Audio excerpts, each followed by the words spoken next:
Ce qu'ils m'ont dit, c'est que justement leur donner un espoir et se dire que peut-être on peut faire quelque chose. Mais ça reste une petite goutte d'eau dans un océan de désespoir.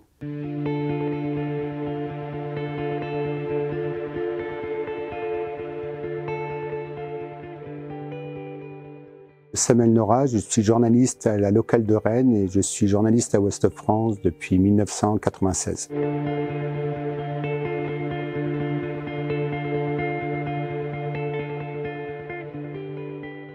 Suite à l'explosion, donc j'ai été contacté par ma rédaction qui m'ont demandé si je voulais donc aller faire des reportages après l'explosion du port.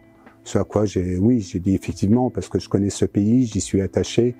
Et je trouvais que c'était intéressant pour moi, mais aussi d'aller voir sur place et expliquer effectivement ce qui s'est passé au Liban. Quand on a appris qu'il y avait une explosion, au début, on a tous pensé à un attentat ou une attaque israélienne. Et en fin de compte, ça a été la stupeur d'apprendre qu'effectivement, l'ampleur des dégâts liés à cette explosion sur le port de Beyrouth. Mes deux parents sont libanais, j'y vais souvent, j'ai beaucoup de familles encore sur place. Pour moi, Beyrouth, c'est une ville qui est toujours très vivante, où beaucoup de monde, on fait la fête, la nuit, c'était extrêmement vivant. Et quand je me suis promené le premier soir, c'était très impressionnant d'être dans une ville qui était devenue totalement fantomatique. Personne dans les rues.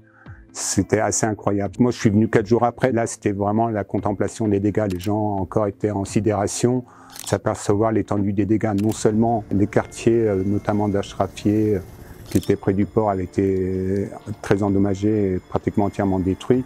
Et jusqu'à 10 km, on voyait des vitres explosées, on voyait des maisons détruites, des vitrines de magasins par terre, etc.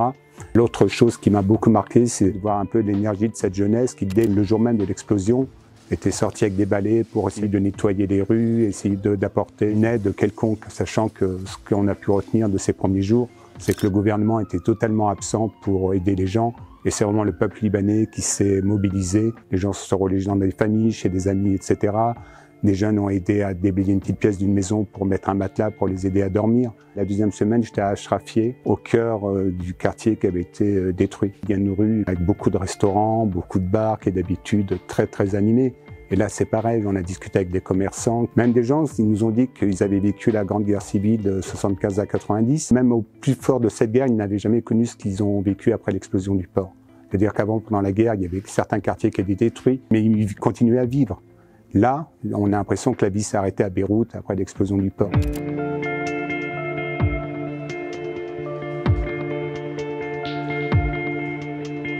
Quand je suis revenu un mois après, il y en a encore qui me disaient qu'ils faisaient des cauchemars. Ils avaient du mal à croire. Voilà, c'est un pays qui a l'habitude de dire qu'ils sont résilients, mais là, je pense que ce qui marque le Liban aujourd'hui, c'est le manque d'espoir. Ils n'ont plus beaucoup d'espoir. Le pays était plongé dans une crise économique, une crise sociale, une crise politique, une crise sanitaire, et ça a accentué tous les problèmes dont souffre le Liban actuellement.